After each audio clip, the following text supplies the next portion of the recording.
Grumpy Cat's Worst Christmas Ever is an okay film. It's definitely very creative. This was released in 2014. It's directed by Tim Hill. It's written by Hill and Jeff Morris.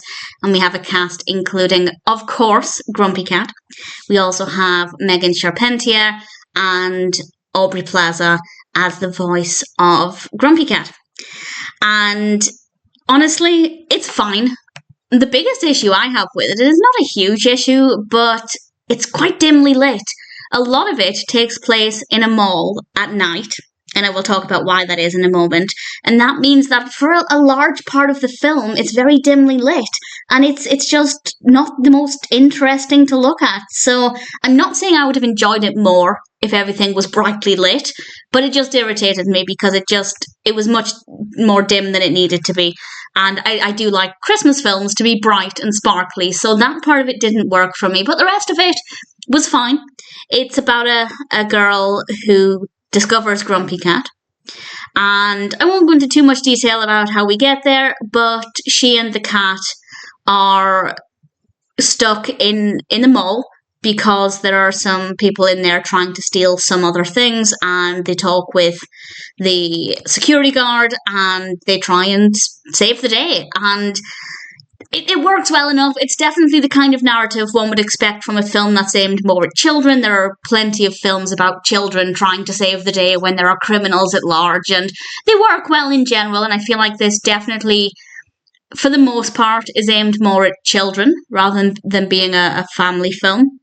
But as I said, I thought it was okay, and I think the reason I liked it the most, well, partly because of Grumpy Cat. I'm not a huge Grumpy Cat fan in the sense that I've ever really sought out merchandise or anything.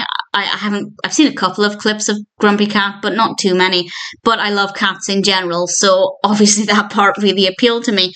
And the reason I liked it, though, is because of the creativity. And Grumpy Cat addresses the audience directly, and usually I don't like the breaking of the fourth wall in films, but with this one, it worked. It worked really well, and I thought the voice of the cat was great, and I rather enjoyed Grumpy Cat in general. She's just so beautiful. I also didn't realise until, I think this year, maybe last year, that Grumpy Cat was a girl. For so long, I thought Grumpy Cat was a boy, which goes to show how little I'd kind of paid attention to Grumpy Cat. But certainly I was keen to watch this because I love cats and I love Christmas films. And I can say it's fine. It's not amazing, but the narrative works well enough. The performances are really good. The lighting could be a little bit more interesting. But as I said, I'm not saying that had they turned on all the lights in the mall, it would have been a more interesting film. I don't think so. It's just something that I kind of found a little bit dull. It wasn't the most interesting to look at.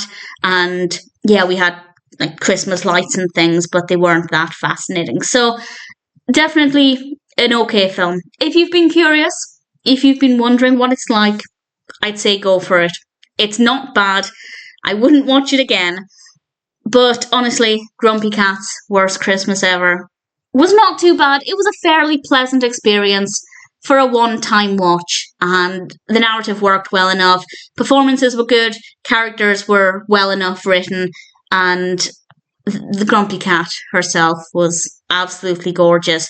So in general, I'm pretty happy. I wouldn't watch it again, I don't think, but as a one-time watch, Grumpy Cat's Worst Christmas Ever was not too bad.